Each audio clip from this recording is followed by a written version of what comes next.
Hello everybody, and I hope you're having a wonderful day. Today I'm going to be talking about the new treasure spawn that just came out for the white rabbit Nihal. I cannot really say her name right. I hope I said it right. Anyways, going on with that, I'm going to be talking about Nihal first, or Nihal. What was her name again? Aw, she's gone. She disappeared. She ran away just like they do in Pokemon. Nihal. Okay, so she hits good. She does good damage. And she decreases the critical hit chance of all allies by 40%. But on top of all that, the rest of her ability, besides like the last parts, are pretty much her increasing how much ability power. Like, it increases your ability power of a total of 80. And 80 is pretty dang good. So that's a lot of extra damage that you're putting on, because she increases the magic attack and the attack ability power limit by 40, I think, or by 20 for each. And considering it's 20, that adds an extra 20 on there, so that's 40 in total. That's 40 because she removes the buff limit and increases it by 20 for magic attack and attack. So that's 40 overall. And then she increases how much ability power taken by enemies for magic attack and attack by 40, so that's a total of 80 ability power. So that's a very strong monster that doesn't really buff. I mean, it buffs, but at the same time it doesn't. It technically counts as a buff. So that is very good right there, and that is a really good way to increase your damage. Will it get removed? I have no clue. Not like the ability, but like the buff during the mission, because I tried the mission out just to see what's up, and it looks like whenever you buff yourself, it saps away slowly. Like, say you add 20 attack to yourself, it'll go to 10% attack, and then it'll go to 0% attack. Will you have debuffs right away? No. But whenever you have buffs or debuffs, debuffs will slowly get stronger, and then buffs will slowly sap away, as far as I see. So will this last? I have no clue. But overall, it is a great player versus enemy monster, because it allows you to do up to 80 more ability power in total, and that's pretty dang good. On top of it, she fills Unison gains for all allies, excluding yourself, by 20. She casts Frenzy on your character for 60 seconds. This is very crucial for the event, because this nullifies status alignments and debuffs. So I think what I'm trying to get here is, I think whenever you have like a buff and it usually would sap away, it will not sap away. I'm not exactly sure, but I think it will, considering it nullifies debuffs and status alignments, and pretty much that would be like going backwards. So I think it would. I'm not exactly 100% sure, considering you're not really getting any debuffs to remove it, but the stage itself, the stage thing could be a debuff itself, so I'm not exactly sure. And on top of it, she applies Fictional Collapse, reduces the target's critical hit chance to 0 to the enemy's field for 60 seconds. I believe this would be good, because I believe later on, the last boss you fight would increase their critical to like massive amounts, but I'm not sure. As for her Dermot though, her Dermot won't really matter, because she's really built for this event. And for this event, they reduced their critical by, I think, 40% anyways, or something like that. Let me check. They decrease your critical anyways, so it's not really nothing special. Yeah, the critical hit chance is down anyways, so she's just using the system, to be fairly honest with you. That Dermot really isn't going to affect you too much for the event, so I would highly recommend getting her for the event. Well, you won't need her for the event, but she can be a very good monster to use for the event. Probably same for Albert, since Albert has a continuous buff. Alright, so moving on from there, the treasure spawn itself will have rates up for the monster and rates up for the featured monster, so that's pretty cool. At a 6.02% chance, so they have regular rates, so it's sort of a fair spawn. I'm not sure if the rates are even a lie for you to get the monster or not, but compared to the last one they had rates up on, it's definitely a lot more fairer, at least I could say, or at least it looks like it's a lot more fair for everybody out there. So there is an opportunity. Would I rely on it? No way would I, unless it's like an 8% chance. There's no way, I'm telling you, everybody out here, there's no way I would rely on these rates up. These rates up could still screw more than half of you over, I want to say at least. More than half of you will get screwed up by these rates up. So do not rely on the gear spawn itself. Is it possible to get for the gear spawn now? I'd say it is. I mean, they do have rates up.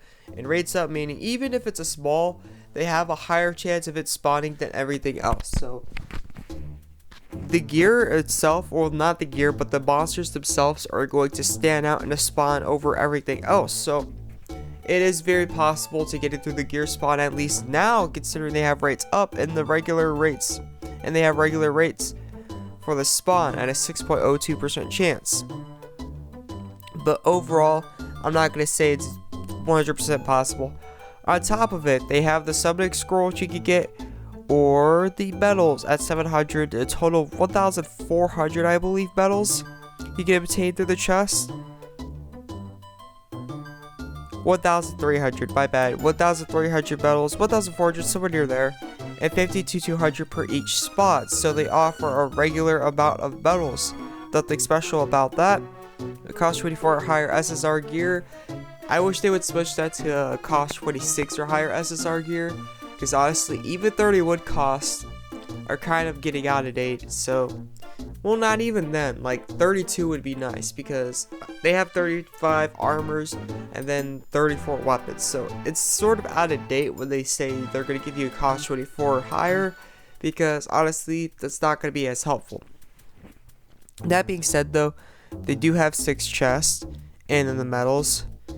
They do offer the star stuff. Now keep in mind for the star stuff, that star stuff is going to be useful for the event because it's going to give you more prestige. So on top of it giving probably more gear score if you already don't have it, because it looks like they're going to be using this a lot, or putting this a lot in the medals.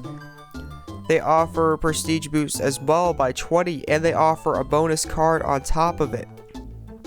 As for the summoning scrolls, Alberin, Lady Beatrice, Yuxol, Yashibaru, and Gregory I would not worry about, because they have all recently been attainable through the step up spawn. The step up spawn being a 46 gem monster spawn. So I wouldn't really worry about it, and Gregory being the least one out of them all. So if you don't have Gregory and you really want Gregory or some of these monsters, I guess I could tell you could get it if you have like loads to spend, but honestly the step up spawn would be a safer bet, because the step up spawn is a 46 gem monster spawn, and it's probably one of the most free to play friendly spawns out. There was one that was better for a small amount of time, but that's not coming back anytime soon. A-Team caught on to that, and they're no longer bringing that type of spawn back out. As for everything else they have, I would not rely on Fatal Scion. Fatal Scion's not a bad ability, but its proc rate is so low that I wouldn't even worry about it, to be fairly honest.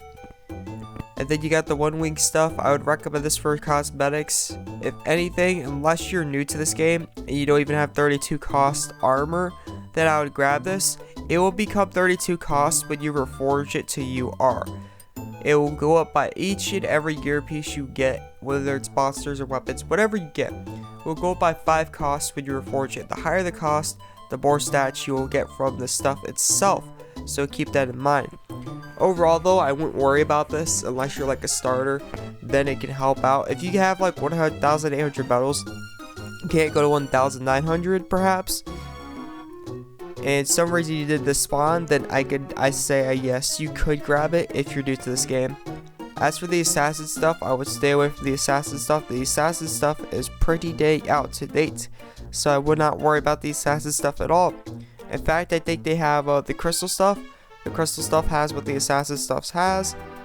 And as for the purge garb, if you really want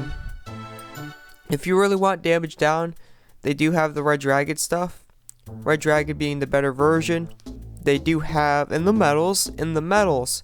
Keep in mind the medals are free to play, and the fire medals, they do offer armor that has damage down as well. And sooner or later, maybe in the next update, they will add armors to the Stellar God, and the armors that will be in here will have damage down as well, and they will be 32 costs. So don't worry about the purge stuff.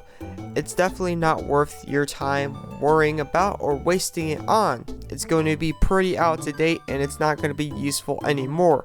With that being said, I hope this helped out, and this is the AzureWrath. I will see you in the next video. Oh yeah, my thoughts on the spawn. Even for the event, I personally myself wouldn't really worry about it, because I don't see the reason. The monster's not going to be useful, so I don't see the reason spending loads possibly on the spawn just to obtain a monster. I mean, a monster that's not even going to be useful to myself, and to be fairly honest.